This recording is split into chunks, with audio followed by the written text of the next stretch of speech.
Well, we've got a repair to do on this house. Some ridge shingles blew off, and there's ridge shingles that have holes in them. So we got to take care of all that stuff. Using safety equipment, that's the big point. All right, so what do you think? Should the old guy do the dangerous work or the young guy? Let us know. Not quite.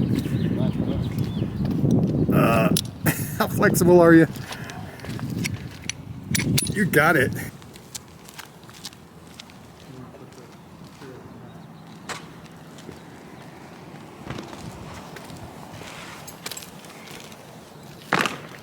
So the issue is that this homeowner had some of these hip shingles blow off, and you can see he's down to the felt paper. So obviously he was concerned that he was going to get water in the house, and we had to go through 4 days of pretty heavy kind of drenching rain before we could get out here and do the repair. But thankfully no water inside the house, and now we're able to get out here and get this taken care of.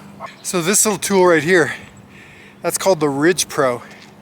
And I actually really like that thing for steep pitches like this, because if you need to, you can attach it to a telescoping pole, climb up your ladder, get at the eave, and run that Ridge Pro up the face of the roof, get it to the ridge, flip it over and hook it on the ridge.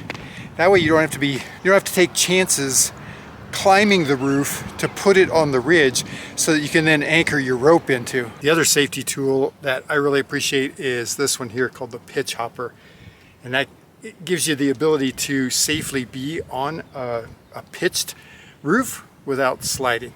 So my job is to let him do that, and I get to go around to all the other hips and mark the shingles that need to be replaced. A bunch of them with holes.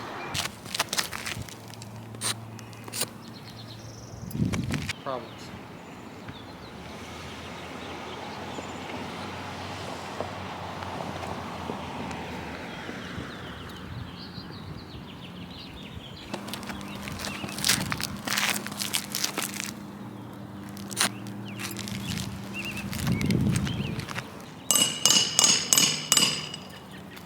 And so there we go.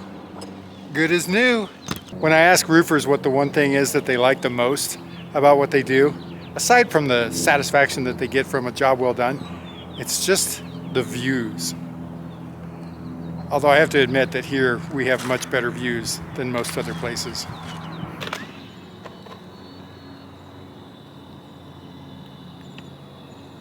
So if you're at all handy, you can do a lot of the roof repairs that you need done yourself. But if you're just not comfortable being up on heights like this, on steep roofs, then I definitely recommend that you contact a roofer. And if you need to figure out which roofer to contact and how to choose a roofer, you can click this video right here.